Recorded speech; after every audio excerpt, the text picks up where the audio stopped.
सबकी उलझन सुलझाने, अंधियारों को मिटाने, ये ज्ञान की जोत जलाने आया है।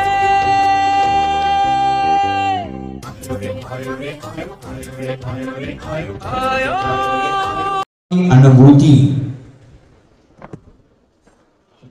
निज की परिणति, निज स्वभाव की प्राप्ति कैसे की जाती है उसका व्याख्यान कर रहे हैं। लेकिन यह जीव अनादिकाल से निज शुद्धात्मा की अनुभूति को भूल करके पर वस्तु की अनुभूति में लगा हुआ है, पर वस्तु का परिचय करा रहा है, पर वस्तु की कथा को सुन रहा है, पर वस्तु को अनुभव में ला रहा है। और वह अपनी आत्मा को भूल चुका है। वह समझता है दूसरे के दुखों को देखकर वह दुख एक दिन मुझे ही ग्रसित कर लेगा, इसका भान उसको नहीं है। देख लेना, एक उदाहरण याद आता है। एक विशाल जंगल और जंगल में आग लग जाती है, और आग लगने के बाद उस जंगल में जो प्राणी थे, जो जीव थे, जैसे हिरण है, सिंह है, व्याघ्र है, हाथी है, भालू है, आदि अनेक प्रकार के जीवों से वो वन भरा पड़ा था, और उस वन में आग लग जाती है।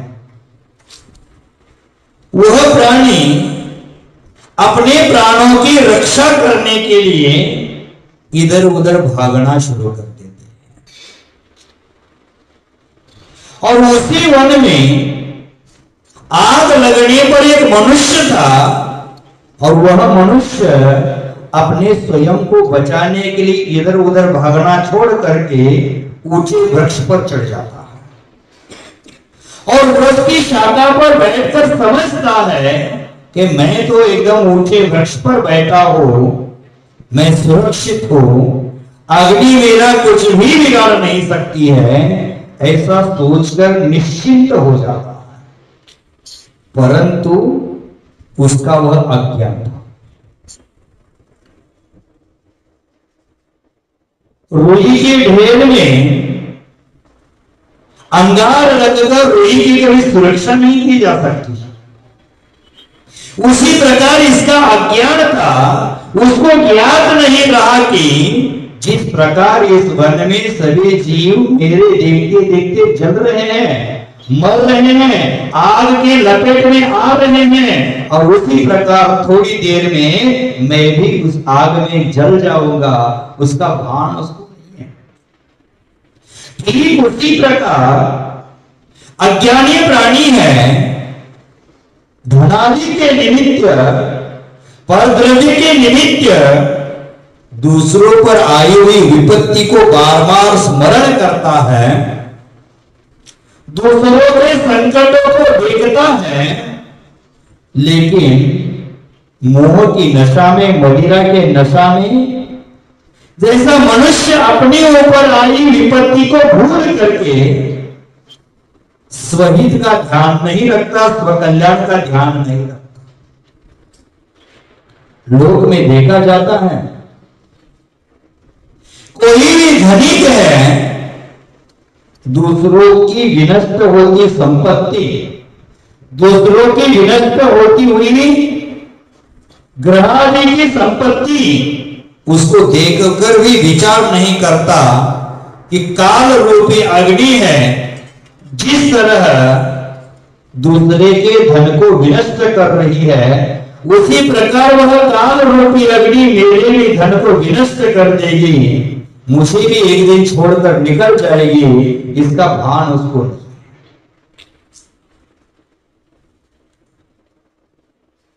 तो उस मोह में वो फंसा हुआ है। तब जाकर किसी व्यक्ति ने सवाल किया कि ऐसा क्यों होता है, दूसरों की नष्ट होती संपत्ति को देखकर एक दिन मेरी भी संपत्ति विनाश को प्राप्त होने वाली है, ऐसा सोचकर धन की लालसा को छोड़कर धर्म के प्रति जीव क्यों आकर्षित नहीं होता। किसी ने पूछा कि क्या कारण है कि लोगों के निकट आई हुई विपत्ति को वह देख नहीं पाता है। तो आचार्य भगवंतों ने एक ही समाधान दिया, लोभ वशात। लोभ के कारण वो दूसरों पर आ गई विपत्ति एक दिन मुझ पर भी आने वाली है, वो समझ नहीं पा रहा है। धनादि की ग्रंथता, धनादि की आसक्ति से धनी लोग होते हैं, वो सामने हुई आई विपत्ति को भी नहीं देख पाते हैं। उस धन प्राप्ति के लिए अपना जीवन बर्बाद करते हैं। इष्टोपदेश ग्रंथराज में आचार्य भगवान पूज्यपाद देव जी ने कहा है 15 नंबर की कारिका, आयुर्वर्ती शिरोकर्ष हेतु कालस्य निर्ममा वांछता धनिनाम इष्टाम जीवितात् सूतराम धनम।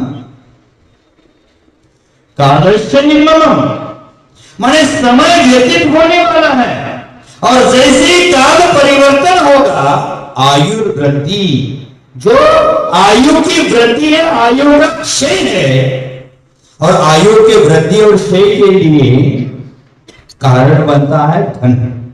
उस धन के संचय के लिए काल व्यतीत हो रहा है, आयु का क्षय हो रहा है, इस पर उसका ध्यान ही नहीं जाता है। धर्म करना है तो बोलते आज क्या कल बुढ़ापा में करेंगे। धर्म बुढ़ापे की चीज नहीं है, वो बचपन का टॉनिक है, तो बचपन में ही देना चाहिए, उसको बचपन में ही पीना चाहिए। आज क्या करना कल, लेकिन कबीरदास जी कहते कल करे तो आज कर, आज करे तो अब। शनि में प्रलय मच जाएगा, करोगे कब?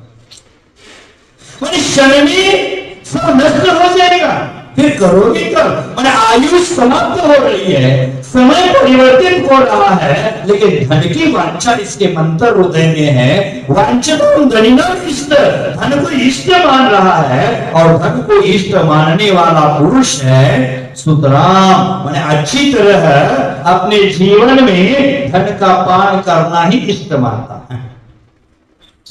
समय बर्बाद निकल रहा है, आयु क्षय होता जा रहा है, लेकिन धन की लालसा है तो धन को इष्ट मानता है, धर्म को इष्ट नहीं।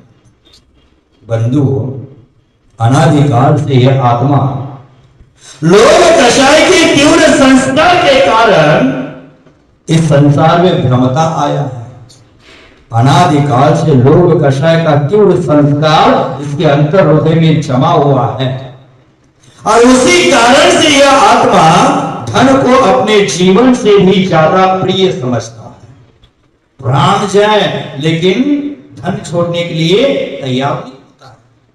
कल कहा था ना, भोजन, पानी, श्वास और धर्म जब छूटता है तो पहले हमारा धर्म ही छूटता है। लेकिन साधु संत होते हैं, मरण के समय भी धर्म को नहीं छोड़ते, संलेखना को स्वीकार लेते हैं, संथारा को स्वीकार लेते हैं। क्यों स्वीकारते? संथारा कब स्वीकारना है, संलेखना कब लेना है? जब कोई उपाय बचने का कोई उपाय नहीं है तब समाधि दी जाती है। अब आचार्य भगवान समंतभद्र स्वामी ने संलेखना लेने के लिए भी कारण बताए हैं। उपसर्गे जर्सी रुजायम च निष्प्रतिकारे धर्माय तरुवंचते संलेखनाम आर्या। आर्य पुरुषों ने संलेखना किसको कही है? धर्माय तरुवंचते, तनु का मतलब शरीर, धर्म के लिए शरीर का त्याग किया जाता है, उसको संलेखना। और वह कब लेती है? क्या बोले? शरीर का त्याग। तरुवंचते माने शरीर का त्याग किया जाता है, धर्म का पालन करने के लिए। चारित्र रूप धर्म है, उसमें शिथिलता ना आ जाए, इसलिए शरीर छोड़ दिया। और वो कब छोड़ा जाता है? उपसर्गे। ऐसा उपसर्ग आया है जो उपसर्ग नष्ट नहीं होने वाला।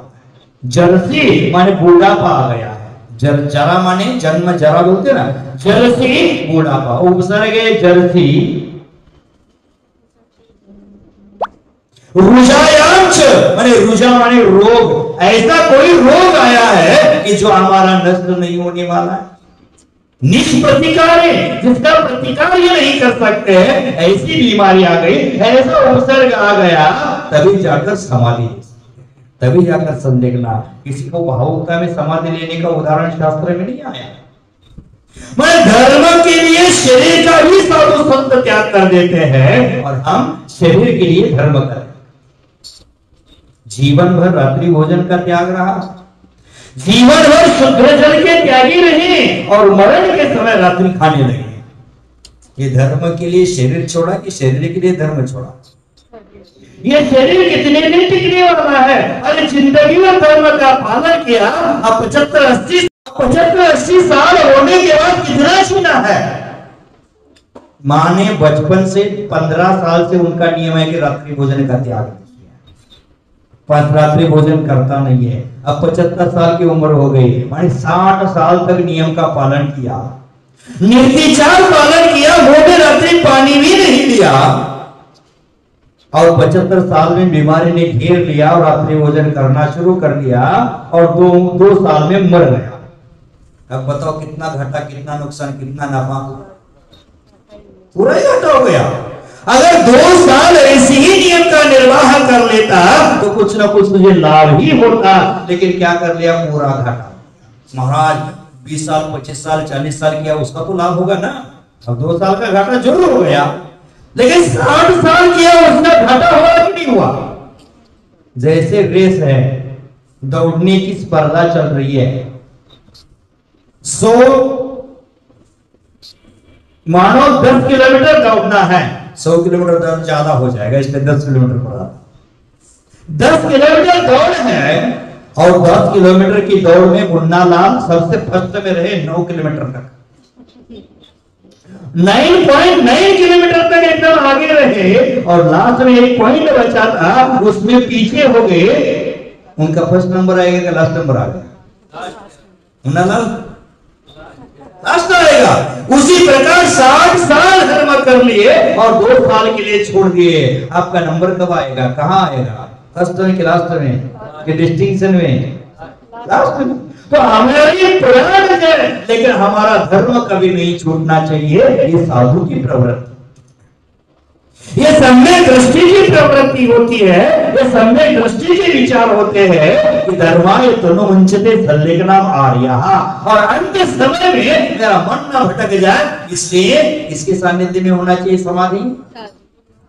धर्मात्मा निकट हो चर्चा धर्म सुनावे, अंत समय में चर्चा धर्म की सुनाने वाले चाहिए। संसार की चर्चा तो बहुत लोग करते हैं मरण के समय, लेकिन धर्म की चर्चा करना चाहिए।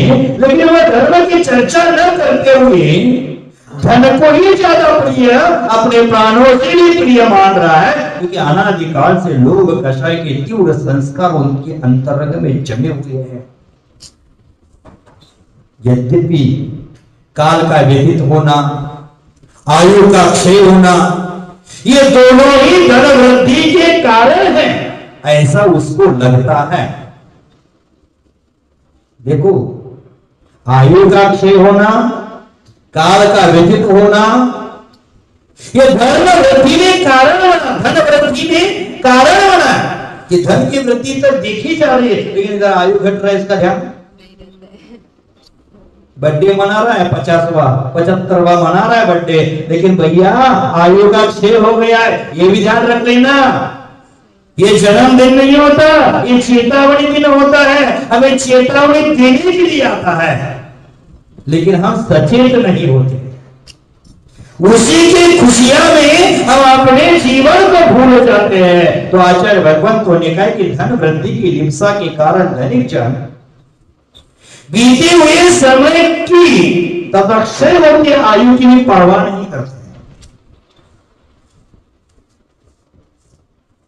वरना धन वृद्धि ने काल के बीतने को श्रेयस्कर क्यों समझता हो?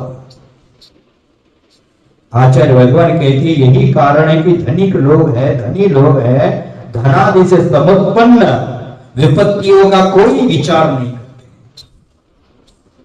यदि विचार करते भी हैं तो धन की अभिवृद्धि और उसकी रक्षा का विचार करते करते वह उस सुरक्षा के साधनों को ही छुड़ाने का प्रयास करते हैं, लेकिन विपत्तियों का ख्याल नहीं करते।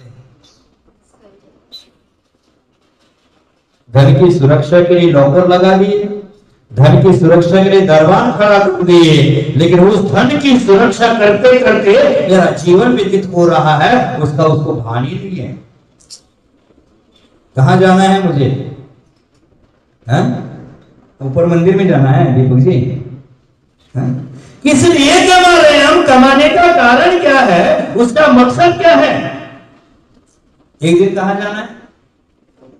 इस शरीर को हम संवारते हैं, शरीर के लिए धन कमाते हैं, एक दिन कहां जाना है? एक भजन भी है, सुंदर सा है, क्या तन मांझना रे एक दिन माटी में मिल जाना, क्या तन मांझना रे एक दिन माटी में मिल जाना, माटी ओढ़न माटी बिछावन माटी राती रहाना, माटी ओढ़न माटी बिछावन माटी राती रहाना, कह गई ज्ञानी जाने रे भैया, कह गई ज्ञानी जाने रे भैया, सबको एक दिन जाना, क्या तन मांझना रे एक दिन माटी में मिल जाना, चार हाथ रोग बनल प्योटो चार काटरी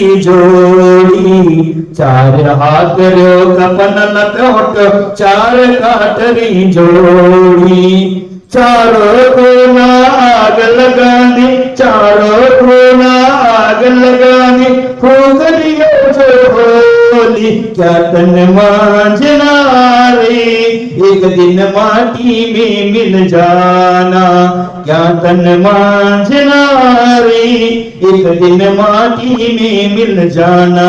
शशान में इसमें होली फूकने के बाद क्या होता है? हाड़ कैसे जलते हैं?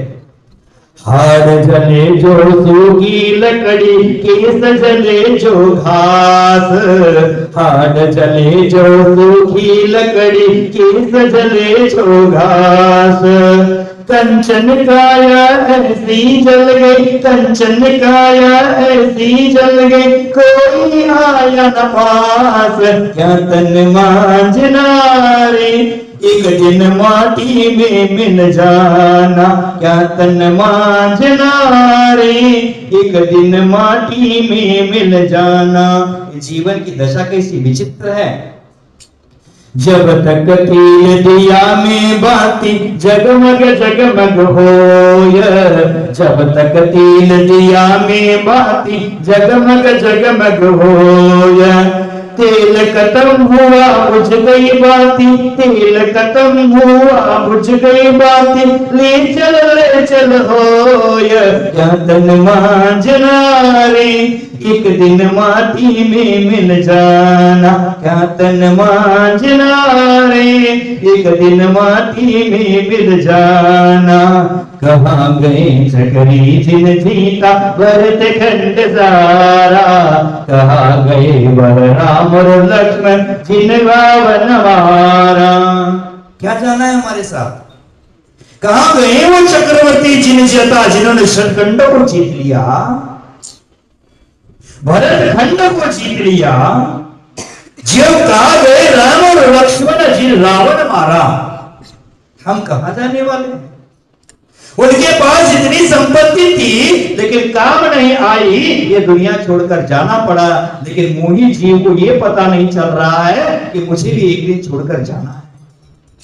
वो उसी धन की आसक्ति में अपना आयुष्य हो रहा है, समय व्यतीत हो रहा है, काल का ग्रास बन रहा है, उस पर उसका ध्यान ही नहीं है। तो बंधु, आचार्य भगवंतों ने कहा है कि हमारे जीवन में एकमात्र धन प्राप्ति जीवन का लक्ष्य नहीं बनाना चाहिए। जीवन जीने की सुविधाएं जिससे प्राप्त होती है उस पुण्य और पवित्र विचारों को बनाए रखने हेतु धर्म अपनाना पड़ेगा और धर्म का पुरुषार्थ भी करना पड़ेगा। जीवन जीने की सुविधाएं जिससे प्राप्त होती है, उस धन से धर्म का भी हम प्राप्त कर सकते हैं, अर्जन कर सकते हैं, इसका विचार करना भी चाहिए। लेकिन आज कई लोग होते हैं, कहते कि महाराज धन इतना कमाएंगे, इतना कमाएंगे, इतना कमाएंगे, कैसे भी कमाएंगे, लेकिन धन कमाने में जो पाप होता है वो मंदिरों में दान देने से पाप का क्षय भी हो जाएगा। यह विचार करके पापाचरण से धन संपत्ति कमाते हैं। इनकी मूर्ख मान्यताएं हैं कि जिससे पुण्यार्जन किया जाता है उसके लिए वह धनार्जन पापाचरण से कर रहा है कि मैं धन कमाऊंगा, पात्रों को दान दूंगा, देवों की पूजा करूंगा, मंदिरों का निर्माण करूंगा, आदि क्रियाएं पुण्य के कारण है। और वे सब धन के बिना नहीं हो सकती महाराज, धन के बिना धर्म भी नहीं होता है, इसलिए मैं धन कमाता हूं। अगर कई श्रावक तो ऐसे आते हैं, हमें सवाल करते हैं कि महाराज अगर धन ही नहीं भी कमाएंगे, हम कमाएंगे तो आपको आधार कहां से मिलेगा, आप मोक्ष मार्ग का उपदेश कैसे कर पाएंगे। धन की भी आवश्यकता ऐसी सोच बन जाती है। इसलिए पुण्य का साधन रूप धन निंदित क्यों है? उससे तो पुण्य करते हैं, धर्म करते हैं, दानादि देते हैं, तो ऐसा धन का है वो पुण्य का साधन है, उसको आचार्य ने निंद क्यों कहा? वो प्रशंसनीय होना चाहिए, जैसे बने वैसे धन कमाना चाहिए और कमाकर पात्रादि को देखकर, पात्रादि को दानादि देकर और पुण्य का संचय करना चाहिए। ऐसी सोच बनी। इनकी सोच कैसी है? मुझे अब नहाना है इसलिए शरीर को कीचड़ से लिप्त कर रहा है। ये ज्ञानी क्या अज्ञानी है? नहाना है इसलिए कीचड़ से शरीर को लिपना यह अज्ञान का प्रतीक है। उसी प्रकार मैं धर्म द्रव्य दान धर्म में करूंगा, इसलिए पापाचार से कमाता है, तो पापाचार से कमाई संपत्ति पाप में लिप्त जाती है। ध्यान रखना, तो धर्म के काम में लगेगी नहीं। कोलकाता शहर में करोड़पति अरबपति बहुत सारे लोग हैं, लेकिन मंदिर में अठन्नी चौवन्नी दान नहीं कर पाते हैं, क्योंकि पाप की कमाई संपत्ति धर्म में नहीं लग पाएगी। अगर धर्म में लगेगी तो वहां के अतिशय नष्ट कर देगी। प्राचीन जमाने में मंदिरों में अतिशय हुआ करते थे, आज अतिशय नष्ट हो रहे। इसका कारण ये है कि पाप की लगाई संपत्ति हम वहां लगा। देख लेना, आज 40-40, 50-50 फीट की प्रतिमाएं बन रही है और वहां अभिषेक करने वाला कोई नहीं मिलता है। और कहीं कहीं 9 इंच की प्रतिमाएं, 11 इंच की प्रतिमा है, ये इतनी भीड़ लगती है, व्यवस्था के लिए प्रशासन वहां खड़ा होना पड़ता है, क्योंकि वहां जो द्रव्य लगा था न्यायोपार्जित कमाया हुआ द्रव्य लगा था। और आज जो द्रव्य लगा था, जो यहाँ विशाल का मंदिर का निर्माण, विशाल तीर्थ का निर्माण कर दिया, लेकिन अभिषेक करने के लिए कोई नहीं मिल रहा है, क्योंकि हमारी संपत्ति ऐसे पापाचरण से कमाई लगाई हो सकती है। तो बंधु, हमारे लिए आचार्य भगवंतों ने कहा है, पुण्य कमाने के लिए भी हम पापाचार पूर्वक संपत्ति ना कमाए, क्योंकि वह भी हमारे दुख का कारण, विपत्ति का कारण बन सकती है। तो आचार्य भगवंतों ने कहा यही ज्ञान हमें होना आवश्यक है। यह जब तक ज्ञान नहीं होता है तब तक वह अज्ञानी है, अप्रतिबुद्ध है। अब आचार्य महाराज जी ने उसको समझा दिया, कुंद देव ने उसको समझा दिया कि बेटा तू अब अज्ञानी मत बन। अन्नार मोहिन मरे मच्छ में ना मरती पोखरम दवम। अज्ञान से मति ग्रस्त हो गई थी, इसलिए तूने पुद्गल द्रव्य चेतन अचेतन मिश्र द्रव्य को मेरा माना है। अब ये छोड़ दे। तो पुनः सवाल किया था कि शरीर मेरा नहीं है, तो शरीर की स्तुति करते हैं, जो भगवान के शरीर की स्तुति करे वो मिथ्या है। तब पुनः समझाया था, राजा का वर्णन करने से कभी, नगर का वर्णन करने से कभी राजा का वर्णन नहीं, उसी प्रकार शरीर का वर्णन करने से आत्मगुणों का वर्णन नहीं। वह व्यवहार स्तुति क्या होती है, निश्चय स्तुति क्या होती है, इंद्रिय जनिता, मोहम तो जनिता आदि आदि चर्चा कर ली। अब शिष्य क्या हो गया है? प्रतिबुद्ध हो गया, अब ज्ञानी हो गया। अब इतना समझाने से अगर समझ नहीं पाएगा तो अज्ञानी रहेगा। जब समझदार की चर्चा चल रही है, आपको समझ में आ रही नहीं आ रही? आ रही है, माने प्रतिबुद्ध होना है हमें। और समझ कर भी ना समझ जैसा व्यवहार करे तो, और जिसको इतना आसानी से समझा कर भी समझ नहीं पाएगा, उसका दीर्घ संसार है समझ। तो आचार्य भगवान यहां कहते हैं, दृष्टांत देने जा रहे हैं कि 4 गाथाओं के माध्यम से क्या क्या कह रहे, कल चर्चा कर ली थी, पुनः एक बार रिवीजन कर लेता हूं। रागादि विकल्पों उपाधि रहित स्वसंवेदन ज्ञान लक्षण प्रत्याख्यान विवरण रूपेण गाथा चतुष्टयम करते थे। 4 गाथा कहेंगे, मिल गए क्या? 39 गाथा का ऊपर के उत्तानी का। रागादि विकल्प उपाधि से रहित स्वसंवेदन ज्ञान लक्षण जिसका है, ऐसे प्रत्याख्यान का विवरण करने के लिए आगे 4 गाथाएं आचार्य महाराज कहेंगे। तत्र स्वसंवेदन ज्ञानम एव प्रत्याख्यानम इति कथन रूपेण प्रथम गाथा। स्वसंवेदन ज्ञान ही प्रत्याख्यान है, आत्मा का अनुभव ही त्याग है, इसका कथन करने के लिए एक गाथा। प्रत्याख्यान विषय दृष्टांत रूपेण द्वितीय गाथा, प्रत्याख्यान का दृष्टांत देने के लिए दूसरी गाथा। तदनंतरम मोह परित्याग रूपेण प्रथम गाथा, मोह का परित्याग करने के रूप में पहली गाथा। नेय पदार्थ परित्याग रूपेण द्वितीय गाथा, नेय पदार्थ है उसका त्याग करने के निमित्त दूसरी गाथा कहेंगे। एवं सप्तम स्तरीय समुदाय पातनिका, 7वें स्तर की सामुदायिक पातनिका यहाँ हो गई। तथा ही अब कहते हैं आगे, तीर्थंकर आचार्य स्तुति निरर्थका भवति इति पूर्व पक्ष बलेन जीव देहयो एकत्वं कर्तुं न आयाति इति ज्ञात्वा शिष्य इदानीं प्रतिबुद्धः सन्। क्या कहा कि पूर्व में उन्होंने शंका कर दी थी कि तीर्थंकर आचार्यों की स्तुति है वो निरर्थक है। क्यों निरर्थक है? कि आप कहते कि शरीर आत्मा एक नहीं है। आपने कहा था कि शरीर आत्मा एक नहीं है, भिन्न भिन्न है, तो तीर्थंकर आचार्य की स्तुति निरर्थका भवति, ऐसा सवाल किया था। उसका समाधान आचार्य भगवंतों ने दिया, और आचार्य ने समाधान देने के बाद अब उसको ज्ञान हो गया, जीव देहयो एकत्वम कर्तुं न आयाति, माने दोनों को एक नहीं किया जा सकता त्रिकाल में, ऐसा जानता है शिष्य। और इदानीं प्रतिबुद्ध सन, माने अब क्या हो गया? प्रतिबुद्ध हो गया, माने ज्ञानी हो गया। और ज्ञानी होकर कहता है, हे भगवान, गुरु को क्या कह रहा है? हे भगवान, रागादिनां किम प्रत्याख्यानम इति पृच्छति, रागादि का कैसे त्याग किया जाता है यह पूछना।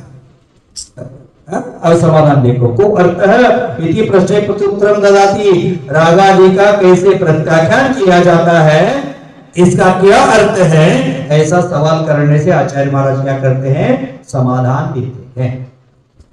एवं प्रश्नोत्तर रूप पातनिका प्रस्तावे सर्वत्र इति शब्दस्य अर्थो ज्ञातव्य, ऐसी पातनिका की है, ऐसा सर्वत्र जानना चाहिए। गाथा का उच्चारण कर पातनिका का अर्थ क्या? पातनिका प्रस्तावना, ऐसी प्रस्तावना सर्वत्र जान दो कि जहां क्या कहा, प्रश्नोत्तर रूप पातनिका प्रस्तावे सर्वत्र, ये 4 गाथाएं कहेगी, प्रश्न का उत्तर, प्रश्न का उत्तर, प्रश्न का उत्तर, ये ऐसी सब जगह जान लेना। समझ गए? तो गाथा का उच्चारण। अब किस लिए गाथा चल रही है? रागादि का त्याग से किया जाता है, इसका समाधान देने के लिए चल रही है। तो आपको ये ध्यान से सुनना है, क्योंकि आपको भी रागादि का त्याग करना है।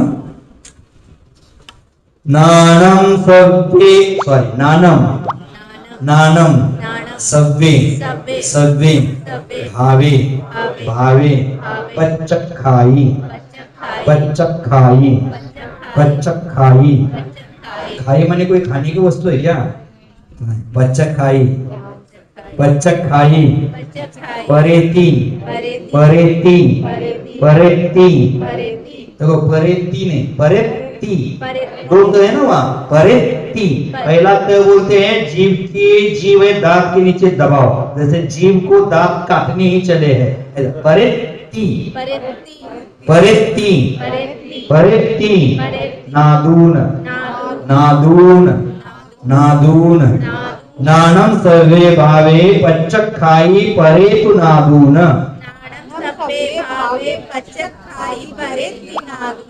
तम्मा, तम्मा, पच्चखानम, पच्चखानम, नानम, नानम, नियमा, नियमा, मुने दव्वम, मुने दव्वम, मुने दव्वम, तम्मा पच्चखानम नानम नियमा मुने दव्वम, तम्मा पच्चखानम नानम नियमा मुने दव्वम। पूरा उच्चारण, नानम सर्वे भावे पच्चखाई परे तु नादून, तम्मा पच्चखानम नानम नियमा मुने दव्वम।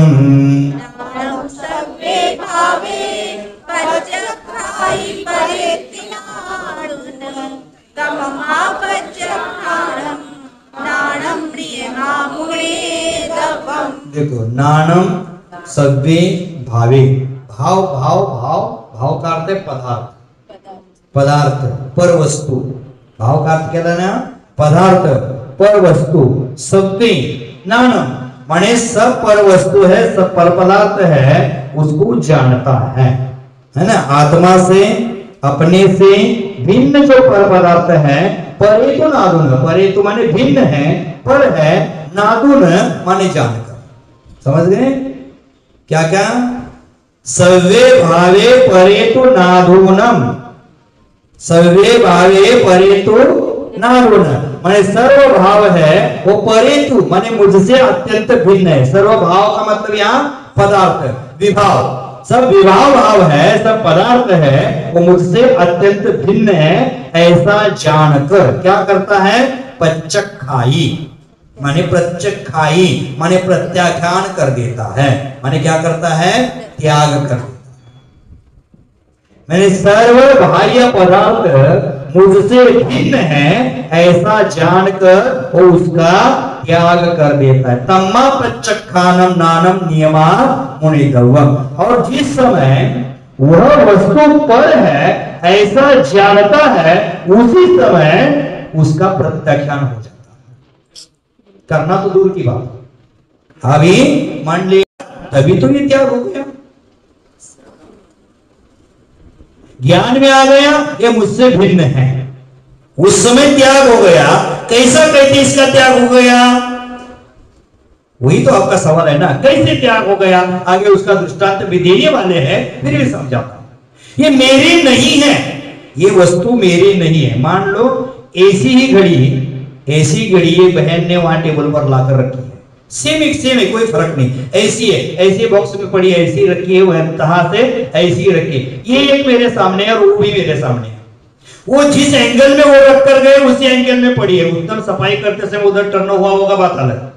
जो उन्होंने टेबल पर रखी है उसको मैंने मेरा माना ही नहीं, लेकिन उस पर घड़ी है मानी है मैंने, तो माना मेरा है, माना है नहीं, तो क्या हुआ कि नहीं हुआ?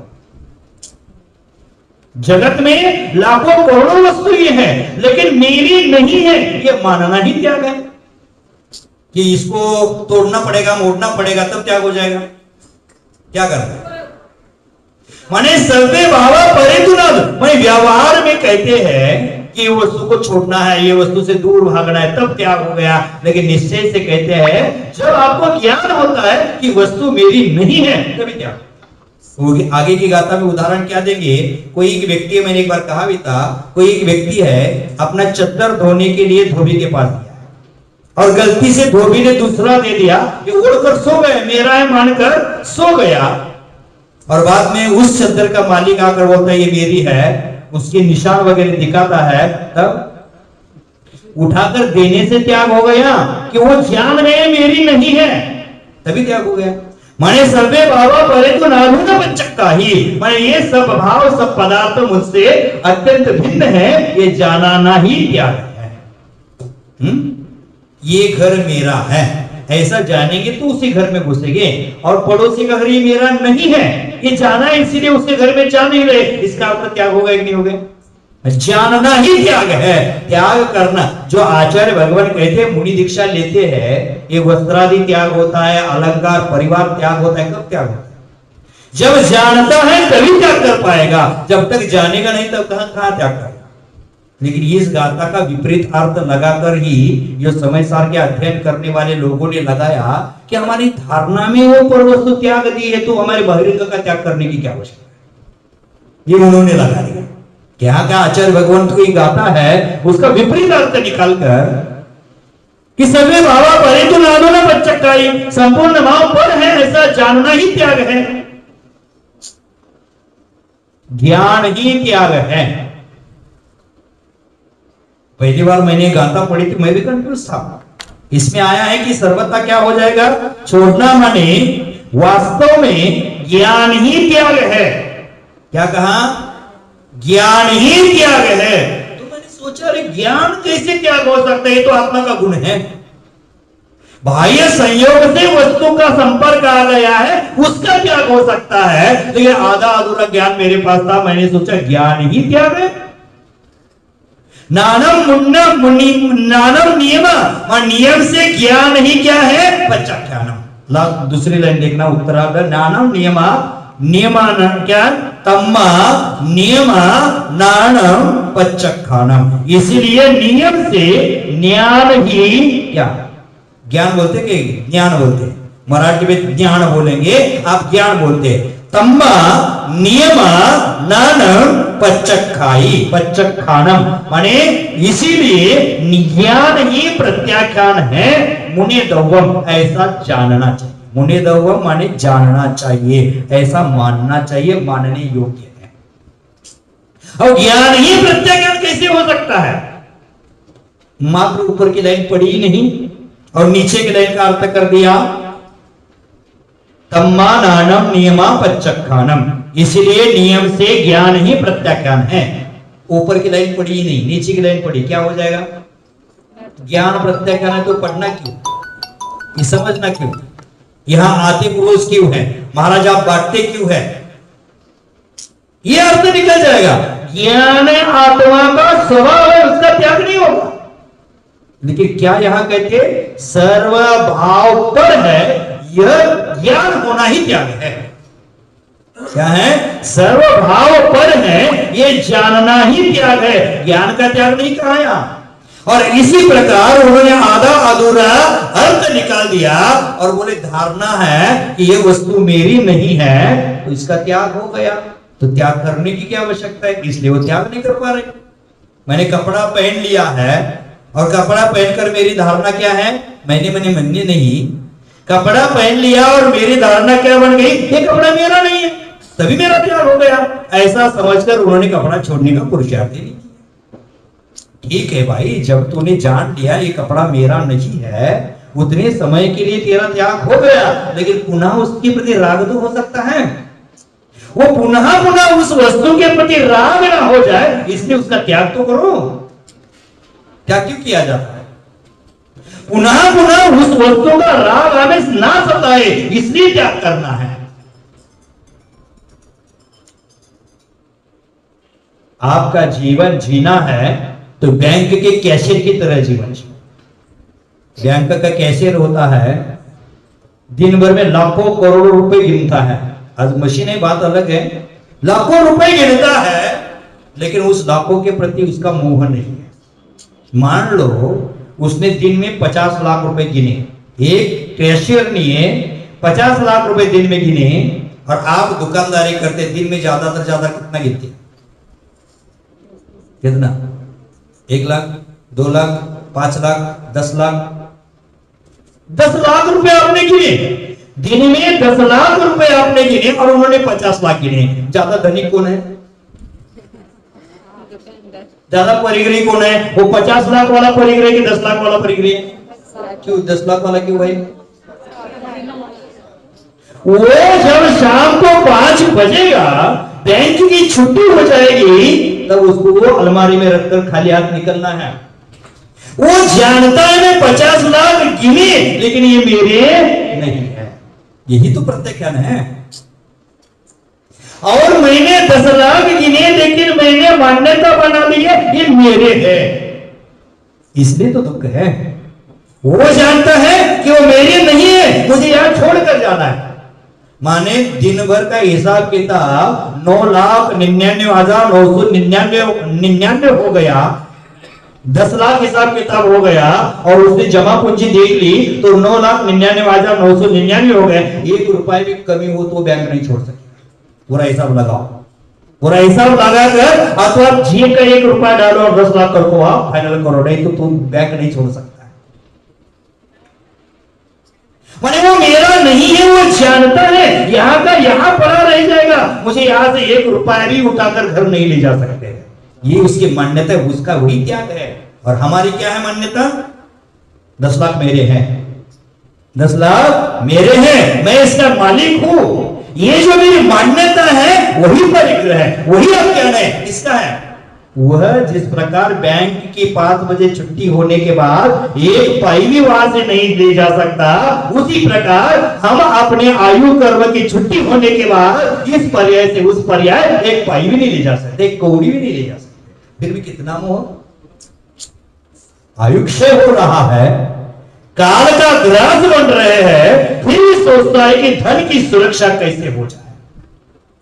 मरते दम तक चाबी नहीं छोड़ रहा है। चाबी तो आवश्यक है, लेकिन कभी तो छोड़ा करो, कभी तो छोड़ा करो। अभी कभी कभी महिलाओं को देखता हूं मैं, क्या इनका बिजनेस बड़ा होता है पता नहीं, 10-12 चाबी का गुच्छा यहां लटका कर आती है छोटे। और तो और क्या, चाबी गुम ना हो जाए इसलिए फोल्ड बना के साड़ी का वहां पिन लगाती है, सेफ्टी पिन लगा के उस पिन में चाबी फंसा कर आती है। आज जो फंसा कर आया तो हंस रहा है, महाराज जी का इतना छोटा छोटा ध्यान है। मेरी आई से एक्सरसाइज है भाई, मात्र फोटो कैमरा है, वो बाहर का फोटो खींच लेता है, एक्सरे होकर अंदर का खींच लेता है। मैं आपके अंदर का भी जान रहा हूं क्या क्या चल रहा है। तो कितना मोह करोगे चाबी? देखो चाबी, घर के लोगों को भरोसा नहीं, घर के लोगों पर भरोसा नहीं, इसलिए आप क्या करते हैं, अलमारी को चाबी लगा रहे। घर में कोई चोर आ रहा है क्या? तो यही हमारा मोह है, यही हमें दुख कर देता है। तो आचार्य भगवान कहते हैं कि नानम सबे भावे परे तो नानो न पच्चक्काये, ज्ञान होना परभाव ये सब मुझसे भिन्न है, ऐसा जानना ही क्या है? प्रत्याख्यान है। तम्मा तम्मा नियमा नानम पच्चक्खानम, इसलिए नियम से क्या है? ज्ञान ही प्रत्याख्यान है। मुने दहुआ, ऐसे जानना चाहिए, ऐसे मानने योग्य है, ऐसे जानने योग्य है। समझ गए? क्या छोड़ना है? ज्ञान को छोड़ना है कि वस्तु मेरी नहीं है, इसका ज्ञान हो गया तो वस्तु छूट गई। हमारा संसार क्यों नहीं छूट रहा है आज तक? ज्ञान नहीं। राग है, राग है इसलिए नहीं छूटता है। तो मंदिर में आकर बैठकर मैं विराग संपन्नो हम बोल रहे। विराग संपन्न तो निश्चय से आत्मा है ही, लेकिन उस विराग संपन्नता को प्राप्त करने के लिए भाई वस्तु का राग भी छोड़ना। तो ये राग आग है, ये राग आग है, स्वयं को भी जला रही है और दूसरों को भी जला रही है। दीक्षा लेना चाहता है पति, तो पत्नी कहती है क्यों? उस समय फेरा लेते समय बुद्धि का आघात करने गई थी, फेरा लेकर लाए हैं, बाजा गाजा के साथ लाए हैं। मैं तो तेरे घर नहीं आई थी, मेरे घर तो आया था और बाजा गाजा के साथ लेकर आया है। कहाँ गए थे मुट्टू चाचा? कहाँ गए थे? आप गए थी कि वो आई थी? आप भी गई थी ना, आप गए थे, इसलिए पूछा कि थोड़ा झपके आ रहे हैं। मैंने आज आप बुला कर लाए हैं और अब आधे रास्ते में छोड़कर चले हैं। अच्छा नहीं, कोई बेटा कहता है कि मैं दीक्षा लूंगा, तो माँ बाप कहते हैं हमें पहले आग लगा देना, बाद में दीक्षा लेना। माने हमारा पहला मरण हो जाए, बाद में दीक्षा लेना। ये तो राग है, माने राग के कारण स्वयं भी संयम के पथ पर नहीं चले और बेटा चलने का प्रयास कर रहा था, उसको भी रोक रखे। ये कौन सा धर्म है? माने स्वयं का भी घाटा और दूसरे का भी घाटा। हम स्वयं के घाटे से दुखी नहीं है, दूसरे का भी घाटा कर रहा है, उसमें मुझे आनंद है। क्यों नहीं? देखिए भाई, मेरे दुकान में ग्राहक दिन भर नहीं, कोई चिंता नहीं, लेकिन पड़ोसी की दुकान में ग्राहक गया तो यहां जल रहा, यहां जलन हो रही। यहाँ बोलते हैं अभिषेक, अरे प्रवचन सुनकर जाओ, अभिषेक में आते हैं तो क्लास सुनकर जाओ, समय सर की बात सुनकर जाओ। तो बोलते महाराज बहुत सीजन है, दुकान जल्दी खोलना होता है। अरे तेरा ग्राहक तुझे ही मिलेगा, दुकान जल्दी खोलने से ज्यादा ग्राहक नहीं आता। मेरा दुकान बंद है इसलिए दुख नहीं, पड़ोसी की तरह ग्राहक जाएगा इसलिए दुख है। जैसे कोरोना काल में मोदी जी ने कहा था जान है तो जहान है, लॉकडाउन है, दुकान नहीं खुलेगी, तो उस समय घर में आनंदित थे क्या दुखी था? पहला लॉकडाउन कितना दिन का लगा था? 22 मार्च को लगा था, लगता है। कितना दिन का लगा था? 2-2.5 महीने। हाँ, आगे पीछे बढ़ाते हुए 2 महीने तक लगभग रहा होगा, मुझे कंफर्म याद नहीं आ रहा है। 2 महीने लॉकडाउन रहा, 2 महीने मैंने दुकान नहीं खोली, लेकिन दुख था कि आनंद था? क्यों? मैं सुरक्षित हूं और घर में नाना प्रकार के व्यंजन बनाकर खा रहा था, मिष्टान्न बनाकर खा रहा था, बढ़िया बनाकर खा रहा था, क्योंकि आनंद, दुकान बंद है फिर भी आनंद था कि मेरे साथ पड़ोसी की भी बंद है। आनंद इसलिए था कि मेरी भी बंद नहीं, पड़ोसी वालों की भी बंद है, इसलिए आनंद था। अगर मेरी बंद है, बोला जाता कि दीपक जी की कपड़े की दुकान बंद रहेगी और मुन्ना लाल की कपड़े की दुकान खुली रहेगी, दोनों की कपड़े की दुकान, अब क्या हो जाता है? गड़बड़ हो जाता। पर इसलिए हम आनंदित थे, इसलिए मिष्टान्न गले से नीचे जा रहा था कि सबका बंद है। सही यही था ना? सही यही था। हमें देखो धर्म कार्य में क्या लगता है, किसी का दूसरे का बेटा दीक्षा ले रहा है, माने जेके भाई जी का बेटा दीक्षा ले रहा है, मान लेना, मान्यता बनाने में क्या जाता है, दीक्षा ले रहा है तो उसको ज्ञान बांटने वाले ज्ञानचंद बहुत मिलते हैं। हो जय कुमार भाई जी कहाँ पुण्य करके आए हैं, पता नहीं कितने भोग का पुण्य उदय आ गया कि आपके घर में ऐसा रत्न पैदा हो गया जो दीक्षा लेने जा रहा है। अगर जेके भाई मना करते नहीं दीक्षा मत लो बेटा कह रहे हैं, तो उसको समझाने के लिए सब इकट्ठा होते हैं। अरे क्या अच्छा तो काम कर रहे हैं, गलत तो काम नहीं करता है। दीक्षा लेने का भावना बनना कितना महान पुण्य है। आप माँ बाप का भी नाम रोशन करेगा, गांव का भी नाम रोशन करेगा। दीक्षा लेने दो, मत रोको। जेके भाई जी को बांटेगा ज्ञान और खुद का बेटा दीक्षा लेने का, तो उस समय समझ कहा जाती है पगले तेरी, माने दीक्षा लेगा तो जेके भाई का बेटा लेगा और मेरा बेटा अनिल अंबानी मुकेश अंबानी से भी ज्यादा करोड़पति बनेगा। ये सोच हमारी है, ये गंदी सोच है। मैं बोलता हूं हमेशा पैरों की मोच और गंदी सोच आदमी को आगे बढ़ने नहीं देती। किसी के घर में कोई मर जाता है तो वह समझाने के लिए जाते, रो मत, सबको एक दिन जाना है, क्या तन मांझना, एक दिन टीवी में जाना, सबको जाना है। और तू इतना रो रहा, रो करके पीछे आने वाला है। वो रास्ता ही ऐसा है कि वहां से कोई पीछे नहीं आ सकता है। उसको समझा रहा है, मत रो मेरे दिल, जो हुआ सो हुआ, माने मत रो। उसको समझा रहा है। और 4-6 महीने के बाद इसके घर में कोई मर जाता तो वो समझ कहा जाती है। दूसरों को ज्ञान बांटता है। धर्म में ज्ञानचंद मिलते हैं, दूसरों को ज्ञान बांटने वाले। रायचंद मिलते हैं, दूसरों को राय देने वाले। और हुकुम चंद मिलते हैं, हुकुम चलाने वाले। जो मुन्नालाल, राय देने वालों की कमी है। नया व्यक्ति कोई मंदिर में आता है और गलती से कलशा ऐसा नहीं ऐसा पकड़ा, कुछ उल्टा पकड़ा लिया, नीचे से पकड़ लिया ऊपर, अरे ऐसा नहीं। वो बेचारा हार्ट का पेशेंट होगा तो मर जाएगा। इतना 10 लोग भी चले नहीं करते। मैंने वहां राय देते पगले तू भी पहले दिन आया था ऐसे ही कर रहा था, ऐसे ही कर रहा था ना। छोटा बच्चा है और छोटा बच्चा को गलती आदत होती है नाक में उंगली डालकर मुंह में फंसा लेता है, उसको थप्पड़ मारते हैं, अरे ऐसा नहीं करना, गंदा काम कहीं का, थप्पड़ मार। पगले तू भी बचपन में वही करके आया, वो मात्र उंगली डालकर करता है, तूने जी भी लगाया था नाक जी भी लगाया नाक में। अरे जब तक अज्ञान था तब तक ठीक कर दिया उन्होंने, अब ज्ञान हो गया अब नहीं करेगा। मैंने हमारी समझ दूसरों को समझाने के लिए, खुद को समझाने के लिए कोई समझ नहीं है। जगत को समझाने के लिए, जगत को पढ़ाने के लिए स्कूल कॉलेज है, लेकिन खुद को पढ़ाने के लिए कोई स्कूल कॉलेज नहीं है। खुद को समझाओ। तो आचार्य भगवंत ने यहाँ कहा कि ज्ञान ही नियम से प्रत्याख्यान है, यानी ज्ञान का त्याग नहीं। मैंने पहले कंफ्यूज था यहाँ कि मैंने पहली बार समझना पड़ा, और ज्ञान का कैसे त्याग करे, ज्ञान का त्याग कैसे करे।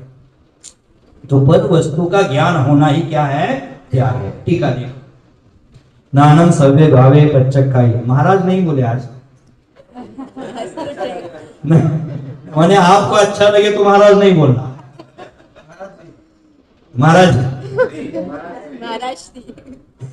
नानम सव्य भावे पच्चक्खाई परे तो नादन जानाति इति व्युत्पत्त्या स्वसंवेदन ज्ञानम इति बन्यन्ते तम ज्ञानम कर्तुम मिथ्यात्व रागादि विभावम पर स्वरूपम इति ज्ञात्वा प्रत्याख्याति त्यजति निराकरोति। क्या क्या कहा, जानाति क्या जानता है, ज्ञान इस प्रकार जानता है। ज्ञान शब्द की उत्पत्ति है, ज्ञान जानता है, ये ज्ञान शब्द की उत्पत्ति है। समझ गए, ज्ञान माने क्या है, जानना, ये ज्ञान शब्द की उत्पत्ति है। इसीलिए स्वसंवेदन ज्ञानम इति वन्यन्ते, स्वसंवेदन ज्ञान ही ज्ञान है ऐसा कहते हैं। स्वसंवेदन ज्ञान ही आत्मा नाम से कहा जाता है। स्वसंवेदन ज्ञानम आत्मा इति वन्यन्ते, माने स्वसंवेदन ज्ञान ही आत्मा है ऐसा कहते हैं। कर्तुम, ऐसा ज्ञान होने से क्या होता है, वह ज्ञान क्या करता है, मिथ्यात्व रागादि विभावम पर स्वरूपम इति ज्ञात्वा। मिथ्यात्व रागादि, रागादि में क्या क्या लेना है, क्रोध मान माया लोभ मोह असंख्यात लोग प्रमाण विभाव भाव, ये सब मेरे नहीं है, मिथ्यात्व रागादि भाव पर स्वरूप है ऐसे जान लेता है। ज्ञात्वा जान लेता है, और जानने के बाद क्या करता है, प्रत्याख्याति त्यजति निराकरोति, एक अर्थवाची शब्द से प्रत्याख्याति त्याग करता है, त्यजति त्याग देता है, निराकरोति उसको छोड़ देता है। जब मिथ्यात्व रागादि भाव पर है ऐसा जानकर उसको छोड़ देता है। मात्र वस्त्र छोड़ना यहां नहीं कहा, मात्र घर द्वार को छोड़ना नहीं कहा, मात्र धनालंकार छोड़ने के लिए नहीं कहा, मिथ्यात्व रागादि प्रभाव है ऐसा जानकर उसको छोड़ दो। हमारा मिथ्यात्व छूटा है, मिथ्यात्व छूटा क्या, तो कैसे हम अपने आत्मा को अनुभव करेंगे। यही आज का शब्द याद रख लेना, सर्वे भावा परे तो नादुन पच्चक्खाई, यही एक लाइन याद करके जा रहा आज की। सर्वे भावा परे तो नादुन पच्चक्खाई, संपूर्ण भाव पर है ऐसा जानकर त्याग कर देता है। तो आचार्य भगवंत ने यह कहा है कि मात्र वस्त्रों का त्याग करना त्याग नहीं है, उसके साथ मिथ्यात्व रागादि का त्याग आवश्यक है। साधु बनकर मिथ्यात्व रागादि में सावकों को लगा देगा तो साधु बना है और किसी ने आकर मुझे बोला कि महाराज व्यापार वृद्धि का यंत्र देना, मैंने भी दे दिया, तो उसमें राग में लगाया दे कि विराग में लगा दिया। मेरे पास कोई आता है, साधु के पास कोई जाता है, महाराज शादी करना है, बेटा बेटी का कुंडली का मिलान कर देना, राग में लगा दिया कि वितराग में लगा दिया। तो साधु को वितराग में लगाना चाहिए कि राग में लगाना चाहिए।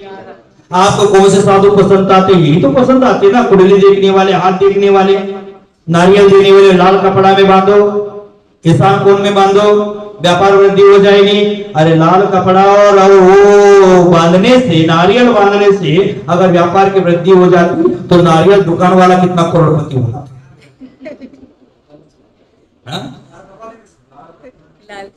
लाल कपड़ा नहीं मिलता, नारियल के पास लाल कपड़ा नहीं था, ठीक है, लेकिन मुल्ला लाल है ना, तो लाल कपड़ा के साथ नारियल बेचेगा, फिर लाले लाल हो जाएगा। ठीक है ना, दांत है तो चने नहीं और चने है तो दांत नहीं, ऐसी जिंदगी जीने से क्या मतलब है। सही बात। देवताओं की आराधना करो तो मिथ्यात्व में लगाया कि सम्यक्त्व में लगाया, मोक्ष मार्ग में लगाया कि संसार मार्ग में लगाया। रागी द्वेषी देवी देवता कौन है? जो वितराग नहीं है, ये जानो, पहले ये जानो, देव गति नाम कर्म का उदय जिनको है, जो देव गति के देव है वो भी रागी द्वेषी है। भले हमारे मंदिर में अगल बगल में विराजमान करे उसको, फिर भी रागी द्वेषी है। वो सम्माननीय है, सम्माननीय लेकिन पूजनीय नहीं है। पूजनीय कौन है? उनकी ही पूजा करना चाहिए। राग द्वेष मलि मसेन मनसा, जिनका राग द्वेष से मलिन मन है उनकी पूजा करने से क्या फायदा? और क्या क्या पूजा करते हैं? श्रावकाचार में देव मूर्ता के बारे में कहा है, राग द्वेष से मलिन मसा। देव मूर्ता, गुरु मूर्ता, पाखंडी मूर्ता कहाँ है? वहां लोक मूर्ता कहाँ है? वहां पाखंडी मूर्ता क्या है? सग्रंथारम इंसानम वर्तवर्ती नाम पाषंडी नाम पुरस्कारो नियम पाषंडी मोहनम। पाखंडी मूर्ता क्या है? राग सग्रंथारम हिंसा नाम।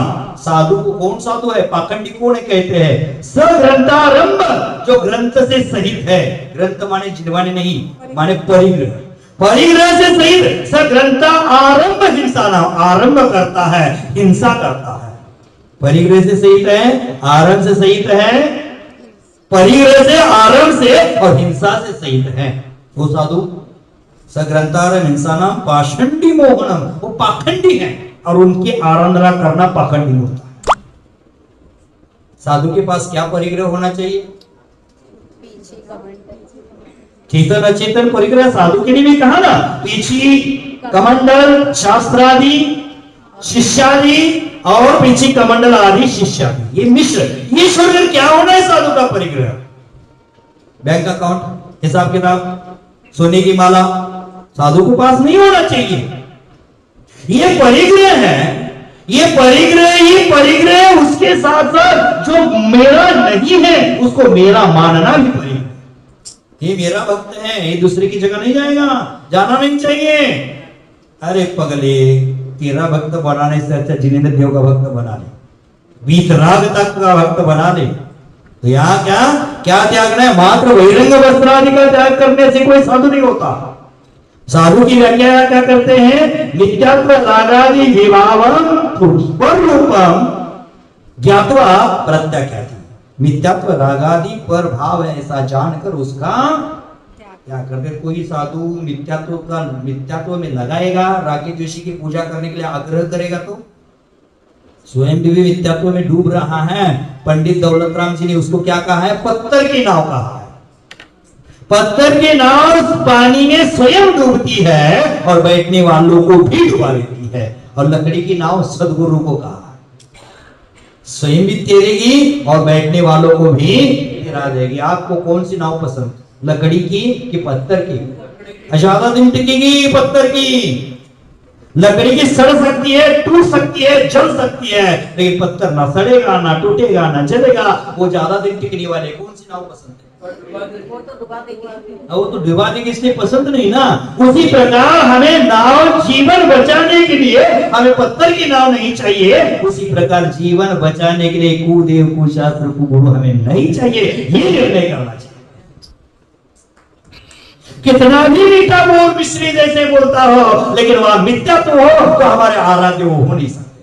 ये जिनवानी कहते, मैं नहीं कह रहा। अगर कल कहीं मुझ में भी दोष दिखे तो मेरी भी वंदना पूजा करना छोड़ देना।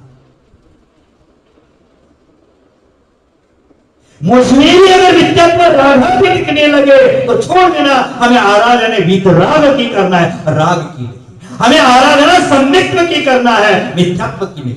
हमें आराधना मोक्ष की करना है, मोह की नहीं। हमें आराधना धर्म की करना है, धन की नहीं। क्या करोगे? हमें कौन से महाराज पसंद है? कुंडली देने वाले? क्यों जी भाई? नहीं ना, आपको नहीं, हम आप सबका नाम नहीं जानते थे, आपको देखे। जैसे दूसरे के बच्चों को डांटा जाता नहीं जाता ना, तो अपने बेटी को डांटो और दूसरे को सचेत करो। घर में बहू और बेटी है तो बहू को डांट नहीं सकते ना। आज क्या हाल है पता है आपको? बहू को डांट नहीं सकते तो बेटी को डांटना है, बहू को समझाना है। उसी प्रकार जेके भाई का नाम लेना है, सबको समझाना है, क्योंकि उसको मैंने अपना माना।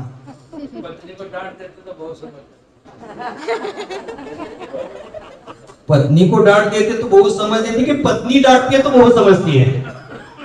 हाँ, उल्टा बोल देगी। तो ठीक है, क्या सर्वे मिथ्यात्व रागादि विभावम पर स्वरूपम इति ज्ञात्वा प्रत्याख्याति त्यजति निराकरोति। त्याग करता है।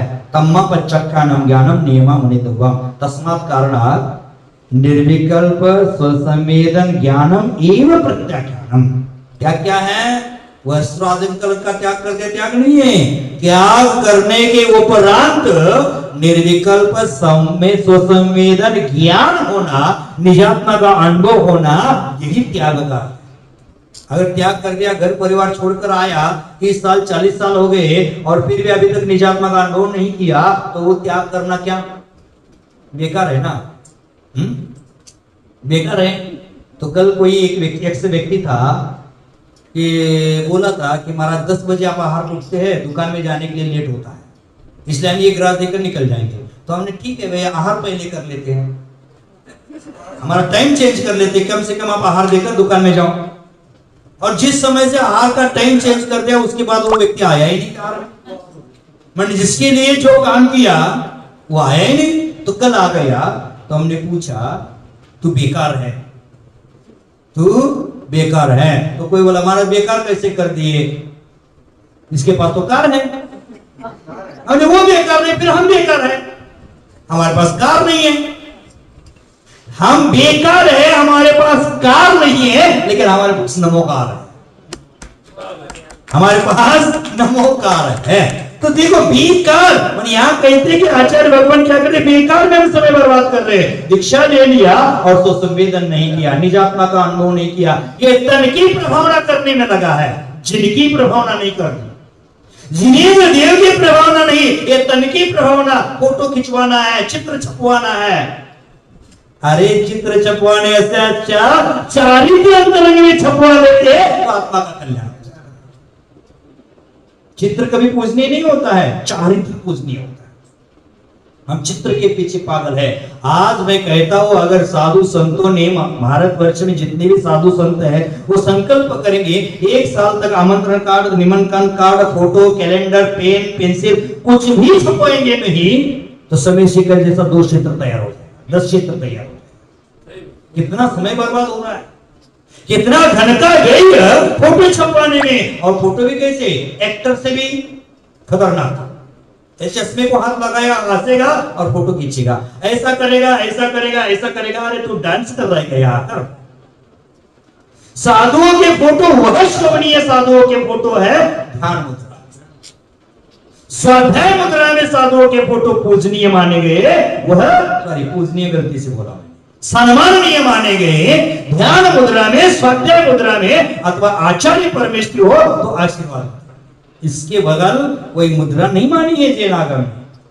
तो आज हमारी मुद्राएं कैसी? इतना लंबा उतना लंबा मेरा शरीर बता रहा है क्या? साधुओं के फोटो लगाते भी विवेक चला लेगा। साधुओं के फोटो छपवाते समय में विवेक लगा देना। पीछे कमंडल के साथ साधुओं के फोटो छपवाना है, तो पीछे कमंडल के साथ साधुओं के फोटो छपवाना, हंसी मजाक वाले फोटो में छपवाना। तो आचार्य भगवान तो ने यहां कहा था कि निर्विकल्प समाधि है, वह निर्विकल्प समाधि स्वसंवेदन ज्ञानम एव प्रत्याख्यानम नियमान निश्चयात् मंतव्य। नियम से ऐसे ही जानना चाहिए कि निर्विकल्प स्वसंवेदन ज्ञान ही प्रत्याख्यान है। बहिरंग का त्याग कर दिया, मैंने ये त्याग कर दिया, मैंने वो त्याग कर दिया। आप करते ना 1234 उपवास कर लिए, हमने चीनी त्याग कर लिए, आलू त्याग कर लिए। अपना अहंकार मत कर लेना कि मैंने 20 साल से चीनी त्याग कर दी है। ये अहंकार हो जाएगा, व्रत का अभिमान हो जाएगा। कहना जरूरी नहीं है, दूसरा कहे कि इसने 20 साल से चीनी त्याग कर दी है, वो बहुमान हो जाएगा। लेकिन आप स्वयं कहते कि नहीं कहते? अहंकार 10 लक्षण के उपवास कर दिए, 4 दिन पार हो गए, भगवान का जाप छूट गया, स्वाध्याय छूट गया, पाठ छूट गया और रिश्तेदारों को फोन लगाने में व्यस्त है। 15 तारीख को पारना है। क्या कर रहा है तू? 4 दिन उपवास हो गया, उस उपवास का कितना अभिमान कर रहा है? अभी 6 दिन बाकी है, लेकिन उसका अभिमान कर रहा है, फोन लगवा रहा है। आ जाओ, सोने की माला लेकर, सोने का गिफ्ट लेकर आता है पियर वाला, सब रिश्तेदार आते हैं। तूने व्रत का अभिमान कर दिया। यह अभिमान करने के लिए व्रत नहीं है, अभिमान को चकनाचूर करने के लिए व्रत होते हैं। तो आचार्य भगवंत ने यहाँ का निर्विकल्प स्वसंवेदन ज्ञानम एव प्रत्याख्यानम नियमा निश्चयता मंतव्या ज्ञातव्या अनुभवनीयम इति, माने जानना चाहिए, मानना चाहिए, अनुभवना चाहिए, इसका यह अभिप्राय है। इदम अत्र तात्पर्य, ये इसका तात्पर्य है। समाधि परम समाधि काले स्वसंवेदन ज्ञान बलेन शुद्धात्मानं अनुभवति तब एव अनुभवनम निश्चय प्रत्याख्यानम इति। परम समाधि काल में स्वसंवेदन, परम समाधि के काल में स्वसंवेदन ज्ञान के बल से शुद्धात्मानम अनुभवति। थोड़ा आप परीक्षण कर देना, आपकी जिनवानी सामने है। माँ 2 बार हुआ होगा। एक बार हो सके तो काट लेना, प्रिंटिंग मिस्टेक हो गया। माँ 2 बार हो गया, तो माँ 2 हो गया, एक काट लेना उसे। शुद्धात्मानम अनुभवती, शुद्धात्मा का अनुभव करता है। तब एव अनुभवनम, वही अनुभव निश्चय से प्रत्याख्यान है, ऐसा कहा। समझ गए? फिर एक बार, परम समाधि काल में स्वसंवेदन ज्ञान के बल से शुद्धात्मानम अनुभवती, माने शुद्धात्मा का अनुभव करता है। ताम एव, वही अनुभव है, निश्चय से प्रत्याख्यान है। समझ गए? निश्चय से प्रत्याख्यान क्या है? स्वसंवेदन के सामर्थ्य से शुद्धात्मा का अनुभव करना, यही प्रत्याख्यान। बहिरंग का कितना छोड़ा मत, लेकिन बहिरंग का छोड़े बिना होगा भी नहीं, ये जाना। हाँ, परम समाधि काल में, परम सामायिक काल में नहीं कहा। लोग सोचेंगे कि स्वसंवेदन ज्ञान बल से आत्मानुभव करना यही निश्चय से प्रत्याख्यान है, तो बहिरंग का कपड़ा छोड़ना, घर छोड़ना क्या जरूरी है? इसलिए कहते हैं कि बहिरंग परिग्रह छोड़े बिना यह स्वसंवेदन ज्ञान होगा ही। और स्वसंवेदन ज्ञान जहां होगा वही निश्चय प्रत्याख्यान है। नहीं तो क्या करना, कोई बेकार है। 40 साल से दीक्षा है लेकिन स्वसंवेदन ज्ञान नहीं किया, बेकार है, कोई मतलब का वह नहीं बचेगा। तो आचार्य भगवंतों ने यहाँ प्रत्याख्यान कहा है?